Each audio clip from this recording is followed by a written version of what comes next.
So I share this quote all the time: start where you are, not where you wish you could be. It comes on every life book. It comes on the back of every first life book. And it's something that my mom um, would tell me when she would see this look on my face and she would see that I was just in a shitty place. And she would just say, I don't know where you're at right now, but you should just start where you are. Like, what can you do? What can you do right now? What can you do right now? And it would irk me. It would irritate me so much. But she was right in every situation. She was totally right. So I put this on my keychains. I send this out in every package that I ever send out. I make sure that people know, even when they don't feel like they have anything or anyone, if you just start where you are and not where you wish you were, you'll see your reality, and your reality, it's most of the time not that bad, and you can create a pivot point. I'm going to show you a few places I was at. This is, I'm going to say, all my pivot points of my life. I was baptized a few times. I dedicated my son at my wedding, and also I gave up a lot of things on 2014 when I had my surgery. I don't know if you can see the look in my eyes, but I look pretty fucked up in that photo. I was on a lot of drugs, and I was just a different version of myself. So I want to start with this just to show you guys that at each point in my life, I saw this cycle happening and I saw an opportunity. And when I educated myself about chakras and I learned about energy healing, and the doctors couldn't help me anymore, I started to go inward into my own story and see my own cycles. And I would sit there on my iPhone and scroll through and see these patterns happening. And I kept seeing this rebirth, a literal rebirth, a rebirth when I got baptized. That was about a month after my grandmother had passed. I had transmuted her death into this rebirth of Christ consciousness. Um, and then I was dating my husband. We got pregnant. We did things a little backwards, I like to say. Then we got married when he was about a month old. And I always had a lot of guilt and doubt about my Christ consciousness because I felt like I was bad. I felt wrong. I felt like I wasn't worthy. And that really played into my my my whole energy. It played into my whole vibe. So if you can see from 2011 to 2014, that's a few years of in the closet addiction. I was just a housewife, and I just took a lot of pills, and I smoked a lot of weed, and I would just get anything to make me not feel what I was feeling. And I was feeling a lot of pain. And long story short, I went through a lot of things. I'm going to show you here. And that picture that you guys saw before, I'm going to flip back, from 2014 was right before my surgery. And this was when I woke up. I took a photo of myself to see if I was alive, because I didn't believe that I was alive. I was in so much pain. And I looked at myself and I was like, yep, you're still here. You didn't leave yet. And I don't have the photo up here, but I have a photo of me with the pump, the pain pump. And I was just clicking that thing like crazy. And I was just asking my husband to go in my purse and get my personal stash of pills I had brought to the hospital. And that's when I realized I was a fucking addict. When I was at the hospital, and the morphine that they were giving me and the pain pills that I had brought on my own weren't enough. I'd gone through this crazy spinal fusion surgery, and I had two discs removed, and they put two implants between L4 and L5 and S1. Then my bone grew around it. It took about a year for that to happen. I have two rods. I have 13 screws in my back. And that whole process was life changing. It was a time in my life where I had to surrender. I had to learn to just give up. I prayed a lot. When you are stuck in your body and there's nowhere to go, you reach out to God. And that's kind of where I found my higher power. So I healed through this. My partner was a big, big light in my life, and he was very, very supportive. He was like the go-to dad, literally popped in anywhere I needed him. And this is when this quote really came into my life: find the one that will do anything to be your everything.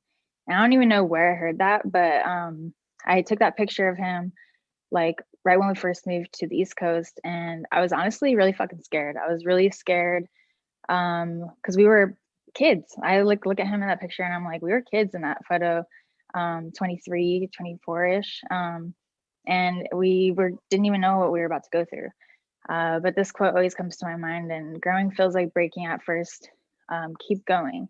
And when I see these photos, I show myself these all the time. I remind myself what I've been through, and that it took me a lot to get to the top of those stairs. I remember that day in my little piggy slippers, walking to the top and looking down at my husband, and he's like with the camera documenting the whole thing.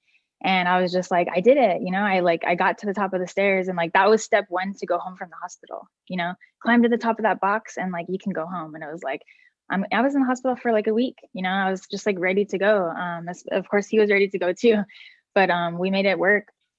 And he stepped up and I call it integrated it back in. I healed. If you can see the center picture, my eyes, you can tell I'm pretty fucked up. They're very dark. My back is just straight. I couldn't bend, twist, move, or anything like that for 3 months straight. So my husband wiped my ass. He shaved my legs. He did anything I needed that required any movement. He did it. We did some things like we did try to do painting classes. He's in the Coast Guard, so they hired me for some design jobs. It was like a lot of community things to keep me motivated creatively, to keep me going.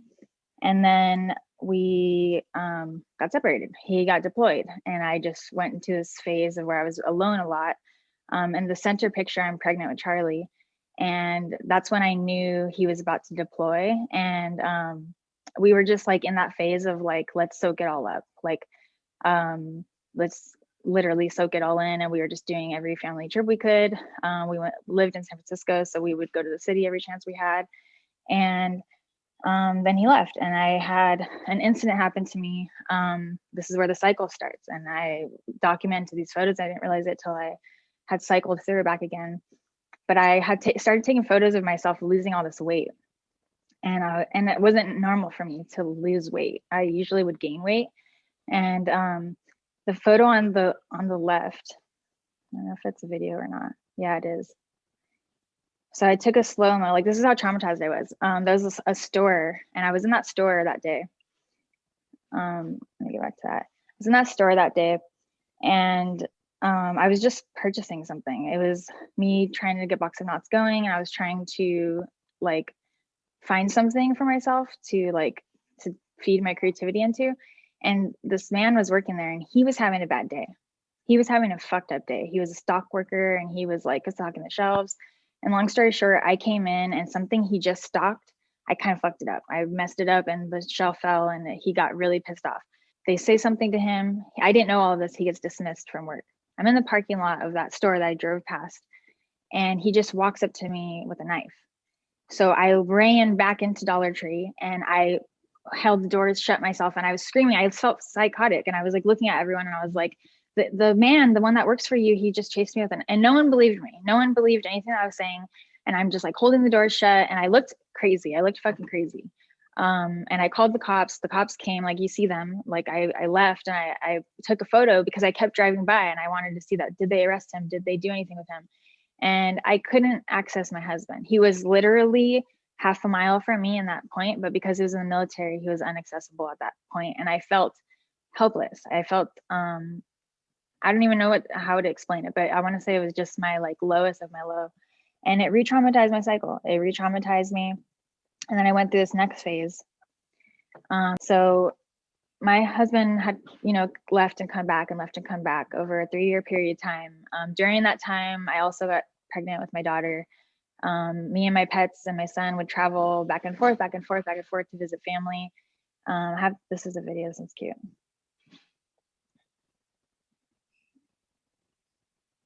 The behind the scenes of trying to be an influencer. Me yelling at him. Oh.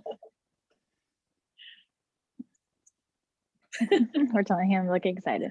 But just like trying to create experiences out of what we're going through, while also being deployed. I had never documented my pregnancy with my son because it was out of wedlock, and I was ashamed and all these things. So with my daughter, I just owned my body, and I was just like amazed that my body could go through a spinal fusion and then do this and then hold like the weight. I would like look at my belly and be like sending it to my friends and being like, I can't believe my back is holding the weight of like, and I was just amazed by it. We went through a lot of cycles. During that time, the center photo was the last photo that I have of my dog.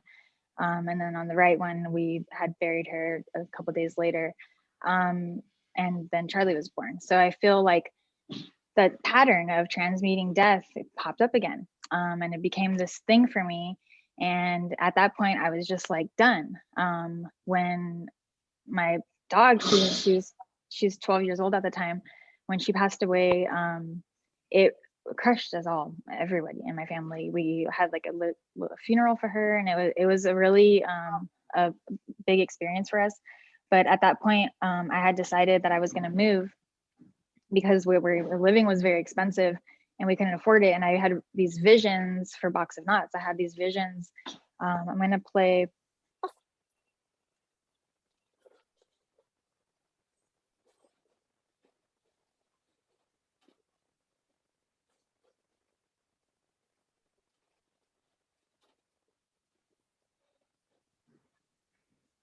So there's like a lot of things in that visual that that now are part of my life. Like I would watch that back and I saw the Rad Ranch sketches. Rad Ranch is Rad Ranch is like my homies. Like their products have saved my children's lives. Like I swear by things that are now part of my story. But I wanted to show that just to show that it's not just an overnight thing. It's not just healing. It's not just something that happens overnight. It's this long process of identifying your cycles. I want to share this. On the left was the day I sent that photo in for my identification for New Jersey's medical marijuana program. I had to submit an application. I had to see this whole team of doctors. It was this whole thing.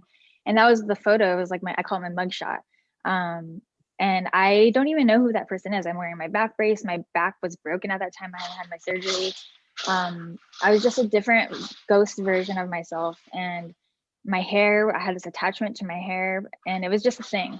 And when I look at the other photo of myself I've taken maybe a month ago, my eyes, I feel, are opened, and I just feel alive, and I feel like I'm breathing. I obviously have gotten a lot more tattoos, but it's just me shedding my hair was just a small fraction of my journey. That was just for me to look in the mirror, because all I saw in the mirror was my hair every time I looked. And I'm not saying go shave your head. What I'm saying is that you have to be willing to surrender whatever it is to attain what you want. And for me, it was just inner peace. Like I just wanted inner peace, inner knowing. I just wanted to feel my highest self all the time. And I didn't want to ever tap in to that person. I didn't want to ever tap in to whoever that person in the blue shirt is. I don't even know who she is. And I just remind myself, and even doing this is a reminder to you guys that it's a pattern that will keep repeating itself, and you have the choice. Like you literally have the choice every day to rip out the weed, plant a new seed, water, fertilize it with your spirituality, with your integrity, your intention, and through that your highest self comes forward. And it's a light. There's a light that shines inside of you, and it's corny, but we will get into it with the chakras, and then you guys will just be like, oh my god, I get what she's saying. But it's a process, and I want you to just trust that the process of digging up the weed and planting the new seeds, it's a little scary, but I'm here to do it with you guys, and I've done it over and over and over again in all these cycles of my life. And I want to just go back real quick to remind you guys that I have a couple more of these that I can add in, that are present moments in my life that I have not shared yet. But this is just me looking back on the last 10 years and being able to see the pattern. I see the pattern over and over and over. And it's for me a death and rebirth, death and rebirth. And it doesn't mean someone actually has to die for me. It just means that I have to surrender this version of myself and commit to who I'm really truly meant to be. So